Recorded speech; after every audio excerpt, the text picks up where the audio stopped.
O que fazer quando nada acontece na minha vida afetiva?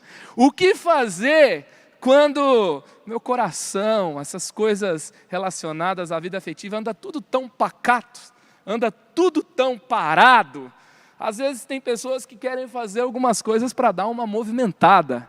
Tá certo fazer algo, mas nem tudo que a gente faz é bom. Mas tem coisas que nós podemos fazer que é bom. Nós temos a palavra que é guia para isso. E hoje até nós vamos falar aqui sobre alguém que a história dele mostra muito sobre o que não fazer, tá? E nós vamos aprender aonde ele errou e o que nós podemos fazer diferente. Estou falando de Sansão. Semana que vem eu vou pregar junto com a Mari. E nós vamos falar sobre nós vamos aprender o que fazer com Rebeca, tá bom? Os apontamentos servem nas duas mensagens, para homem, para mulher, mas essa semana nós vamos falar de Sansão, semana que vem falaremos de Rebeca. Provérbios 4, versículos 23 a 27. Acima de tudo, guarde o seu coração, pois dele depende toda a sua vida. Afaste a sua boca das palavras perversas, fique longe dos seus lábios a maldade, olhe sempre para frente, mantenha o seu olhar fixo no que está diante de você. Veja bem por onde anda, e os seus passos serão seguros. Não se desvie nem para a direita, nem para a esquerda. Afaste os seus pés da maldade. Então aqui nós temos uma instrução clara. Sabia que o livro de Provérbios foi escrito para dar entendimento aos mais inexperientes. Foi escrito para dar sabedoria aos jovens.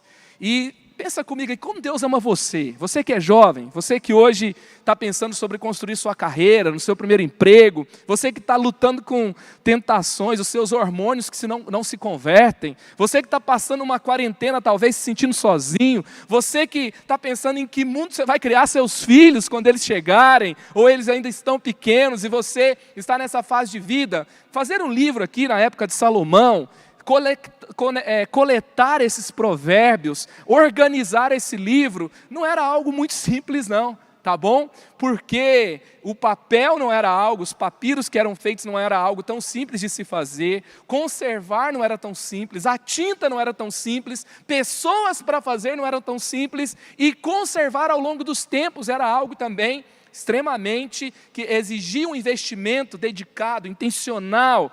E Deus levantou um homem sábio, que errou muito na sua juventude, e que escreveu um livro para trazer entendimento, para que eu e você não errássemos. Se a gente fosse olhar aqui o que era, talvez, escrever um livro, era muito mais dispendioso, e era um esforço muito maior do que você ter um filme hoje, do que você ter uma plataforma de Netflix, e Deus fez isso por você. Então, deixa eu te dizer uma coisa, não gaste seu tempo só em Netflix. Aliás, pensando sobre essa quarentena e sobre a vida tecnológica, se você está com pouco espaço no seu celular, pode deletar o Waze, tá?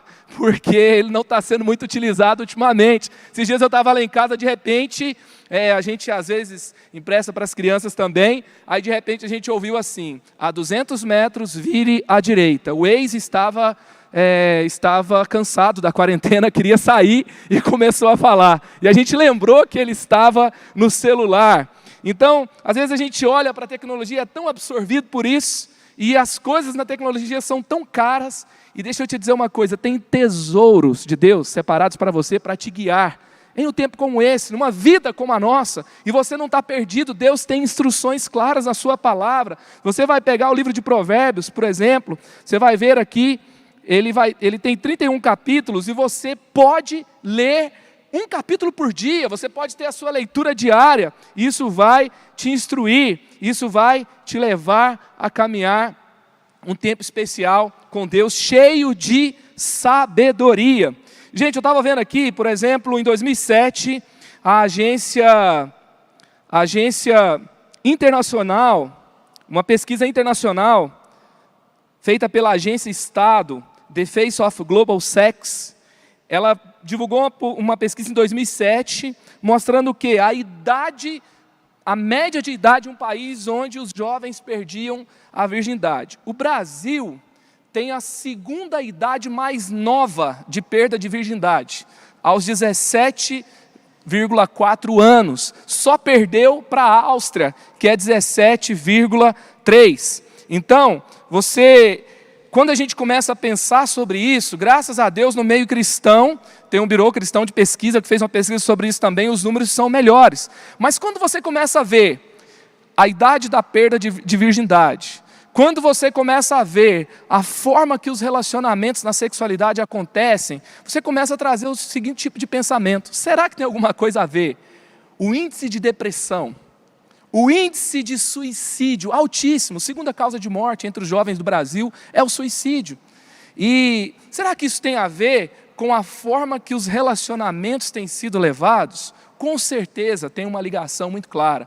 Grande parte dos suicídios tem a ver com decepção amorosa, tem a ver com 100% tem a ver com saúde emocional e saúde mental. Então você percebe claramente que isso tem um impacto. O jeito que você vive vai determinar onde você vai chegar. Você vê, por exemplo, o divórcio, os 56% dos casamentos no Brasil terminam em divórcio, e grande parte dos divórcios vão acontecer quando os filhos são adolescentes, quando você vai pegar a média, e isso vai trazer um buraco. O Brasil é um país de órfãos de pais vivos, e aí, uma das perguntas que eu recebi no meu Instagram hoje: a minha mãe teve um casamento destruído e agora ela não quer que eu não me relacione com ninguém. Então nós já somos filhos de histórias destruídas, e aí, então, nós vamos acabando gerando isso nas nossas histórias também. Você precisa olhar para a palavra de Deus, entender o que Deus tem para você.